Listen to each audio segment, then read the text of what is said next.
I do, Stuart. My question is, what has been your greatest gain from practicing Rudy's work? My Like great, your greatest gain, your greatest learning thus far? uh, you know, to be honest, Jenny, there have been so many extraordinary moments doing this, changes that have taken place in my life, whole, kind of resurrected energies that have manifested. I can't answer that. I don't know. I don't know. I mean, I could say when I was first made a teacher, but it's not true. Mm-hmm. Because, I mean, look, it's kind of a funny story how I was made a guru. I mean, I was in the middle of a poker game at Big Indian, picked up my hand, and Rudy hit me in the ribs with his elbow. How would you like to teach today? I mean, I was made a teacher of this in the middle of a poker game. And I looked at him and I smiled. I said, you always do this to me. And he said, just go up, take a shower. And I came down, and there must have been 50, 75 people sitting there waiting for Rudy. And I sat down and did it. No idea what I was doing. But it told me I had a lot to learn.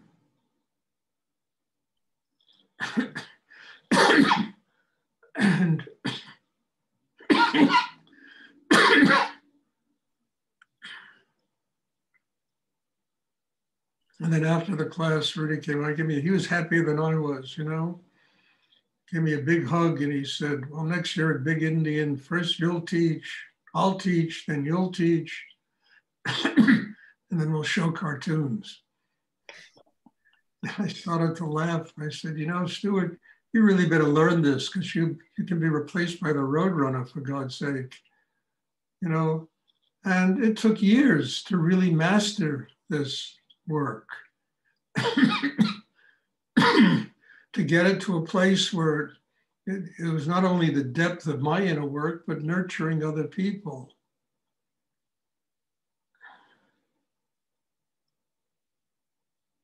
So Jenny, it's a great question, but I don't know the answer to that question. I mean, was it that house I built in Denton? I don't think so. Because I'll never forget seeing Bob Baker, when we had this crane with a stupa, he was riding on it. And I remember when he put that stupa on the house, it was the completion of the house. And I know it just told me I was finished here. There was nothing else for me to do. So I don't know. Everything that's ever happened of monumental importance in my life always led to something else that was more important. That led to me going back to New York and teaching Rudy's meditation all over the world.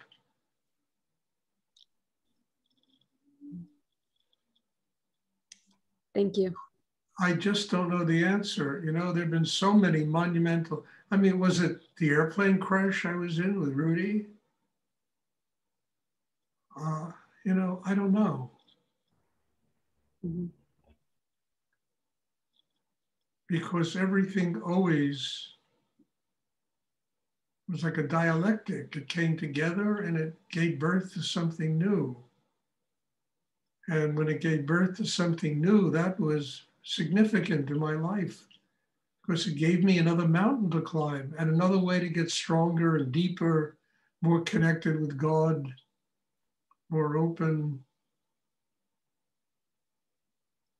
So I don't know. There's so many. Thank you. You're welcome. Does anyone else have a question they would like to ask?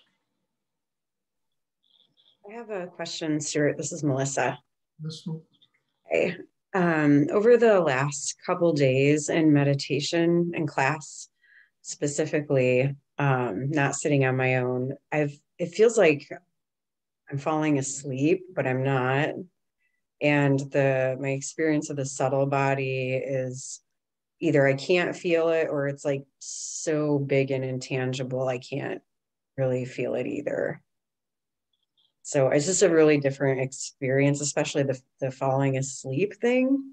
Listen, Melissa, you were ready to open to a really major new level in your life. And what you described to me was your resistance to going there. The falling asleep, the subtle body, it's all resistance to taking a really major step in your life. You're ready for it. And as you continue to go deep, it'll all open that way. It'll take you to a whole different plane of consciousness. You'll see the world differently. You'll see yourself differently. And a lot of the insecurity is going to disappear. So, what you're telling me is that basically, and, the sleep to this, it's just resistance to taking that step.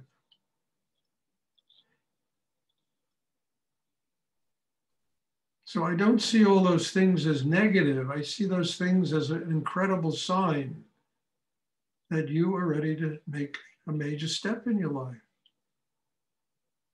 And then there's that part of us that, not me, I'm going to sleep. I'm going to resist, I'm going to fight it to the, and that's what you need to get over.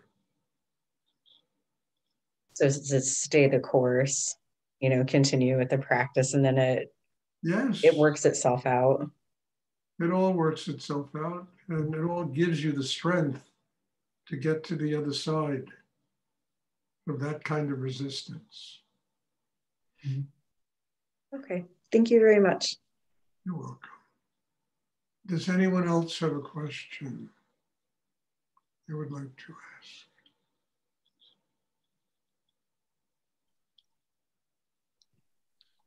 Stuart, Rudy talks about when the muscles open, I guess the chakra muscle and the physical muscles, I think he's talking about to take in energy. Usually there's pain, and he talks about that. Can you talk about the experience of the muscles or the chakra opening a little bit? You take in what? Steam? Rudy mentions that when the muscles open, like it's painful. Pain, Pain. Pain. Well, yes. I mean, look, there has been so much resistance inside just about all of us to opening the heart, relaxing the mind. We are so conditioned to live in a tight way that when those chakras start opening, there's going to be a great deal of pain. And the pain is the pain of resistance. It's the pain of not letting go. It's the same pain a woman feels when she gives birth to a child, of letting go, overcoming the resistance inside.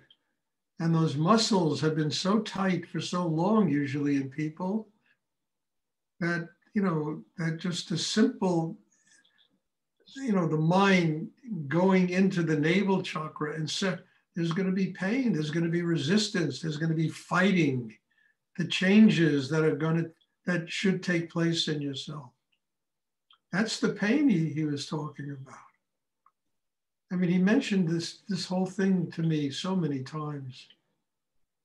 And, and he talked about having to, really go through it, allowing oneself to truly, deal with the pain and understanding that on the other side of that pain is a spiritual life. Is opening to a much higher level of consciousness, taking in Shakti, taking in energy. And everyone goes through this because everyone is so conditioned to protect themselves and to set up all these boundaries in themselves. And, and all of that has to get broken down. And there's a lot of pain in doing that, a pain of letting go. And that's physical and mental and emotional. You're talking all of it? Yeah, it's physical, it's mental. Yeah, it could be emotional pain, but emotional pain is often another thing. But it's certainly physical pain. I mean, chakras are just psychic muscles. If you don't work on them, they atrophy, just like physical muscles atrophy. And when you begin to work on them, you discover how tight one has been all their life. And then that energy go and there's pain, the pain of letting go. That's mental pain. The physical pain is the energy going in the air, the energy, the prana going into the chakra and expanding it. And there's going to be physical pain. But eventually, you get to a place in yourself where you just let it go. Understand, you can deal with the pain. You can surrender the pain. You can go above the pain. Because I've learned in my life, pain has a frequency. You can go above it. You can psychologically, psychically, in every way, go above the level. Not all pain. Some pain's pretty terrible. But a lot of pain, you can go above it. I used to do that. I was crazy when I was a kid, younger. I'd go to the dentist and have him drill my teeth. And I told him I don't want Novocaine. And he would say, why? I would say, look, it's just an exercise I'm doing. I want to see if I can go above the pain, in myself. And I found myself capable of doing it. I mean, I don't do that anymore. It was just, I did it maybe 3 or 4 times at the dentist.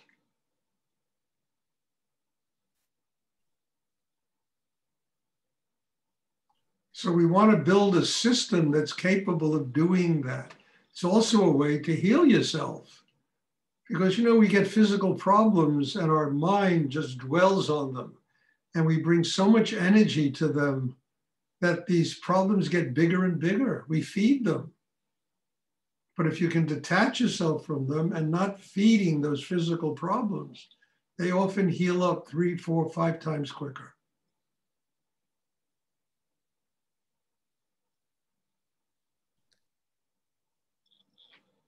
Thank you, Stuart. Can you just also just mention what you said emotional pain is something different? Could you just touch on that? What you mean by that? Emotional pain is family, relationships, loss. It's a whole different kind of thing, Not being strong enough to let go of somebody when they pass on, having to keep drag them back to the earth. Look, I've been to funerals galore, and the crying, the weeping, the pain, the lamenting. And I always, people should kind of rejoice. The soul of this person has just gone on vacation for 40 days. They can rest up and then come back here.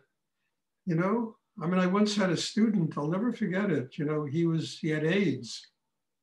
And he was pretty much dying from AIDS. He had this whole thing of psychopathy, persona, whatever it is. It's that where scabs go all over your whole body.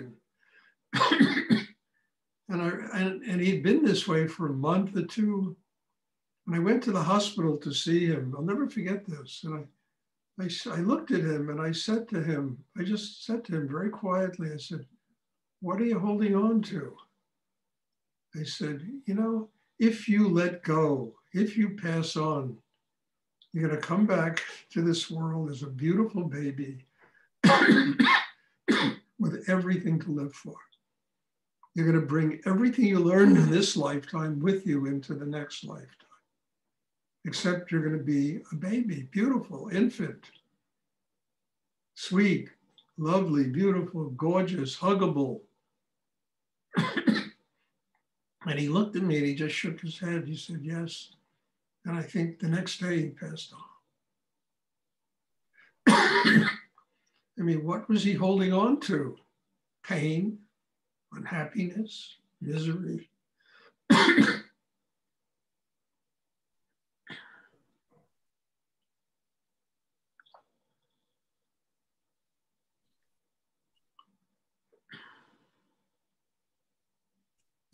Thank you, Stuart. You're welcome. So emotional pain is a different thing. It's pain of loss, pain of separation, pain of, relationships, that kind of thing. Does anyone else have a question? Hi, Stuart. It's Matt. Yes, Matt.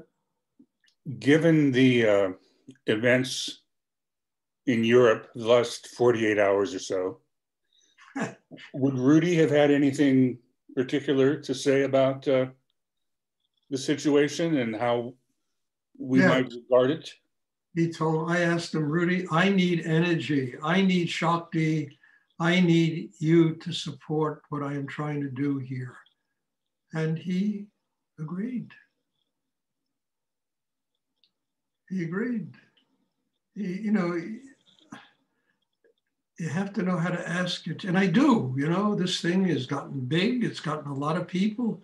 Small classes, 30 people now. And I I went up and I just told him, I said, look, I'm not 40 years old anymore. If I have to do this and serve God in the world, I need the Shakti. I need the energy to do this.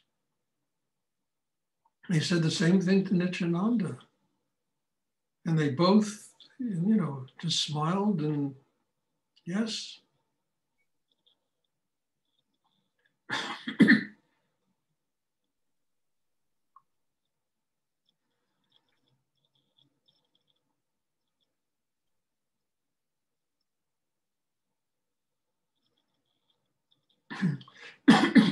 They also told me, you need to take a short vacation,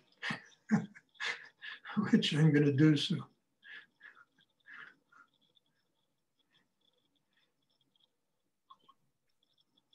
Your guides, your teachers, whoever they are, they support you, especially if you do deep spiritual practice. There aren't many people on this planet that do really deep spiritual practice. And guides, teachers, gurus, whatever they are, they support this.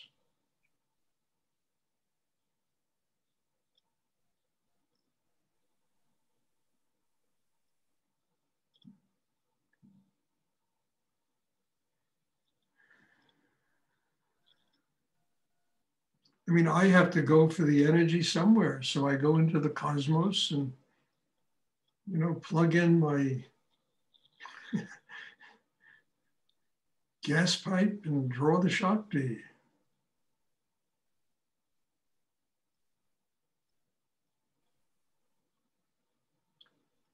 Does anyone else have a question they would like to ask?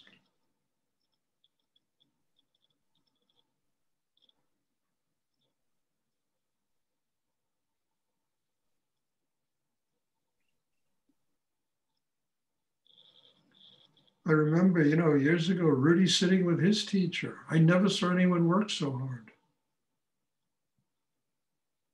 Sitting there, taking in the Shakti of Muktananda, taking in that energy. And he told me before the satsang, he said, Stuart, don't chant, just work with the energy. And I remember sitting there for 40 minutes, 50 minutes, everybody's chanting, and I just sitting there and drawing the Shakti from him, from Muktananda, and trying to get it into my system so I can grow with it.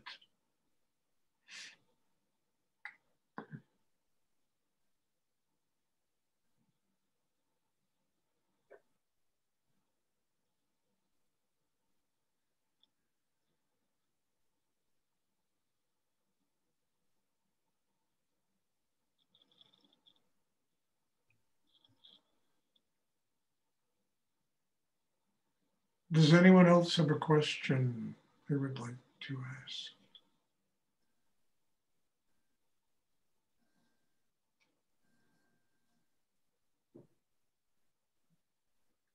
Okay, if there are no more questions, just one announcement. On Monday, I have to go get another one of those eye treatments. I'm hoping this is going to be the last one. So I'm not going to be able to teach the class Monday night. There will be a class on Sunday, but Monday I have to take, I mean, I can't do it. It's not possible. So I'm just telling you this. So if you don't get an invitation Monday, don't think I've skipped town, you know. I haven't. And then on the 5th, which is a Saturday, I'm going on vacation for a week.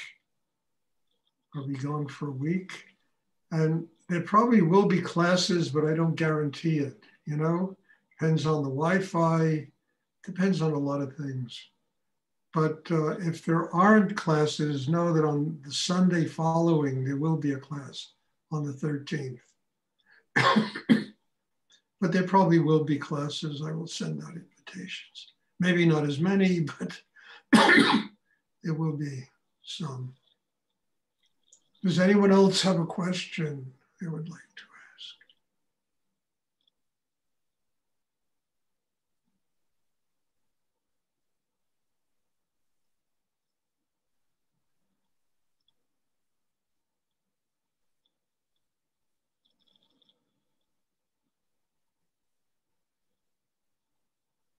Okay. You know, I always end this with, you know, the gratitude I have for all of you being here, for just being able to sit here with everyone and doing this inner work and growing because of it and developing a deeper connection with God. I couldn't ask for more out of life. And I'm very grateful to all of you for being part of this. So God bless you all. And I will see everybody hopefully on Sunday. Have a good weekend. Thank you. God bless you, Stuart. Thank you. Thank you. Thank you, Stuart. Good night. Thank you, Stuart. Thank you, Stuart. You're welcome. Thank you.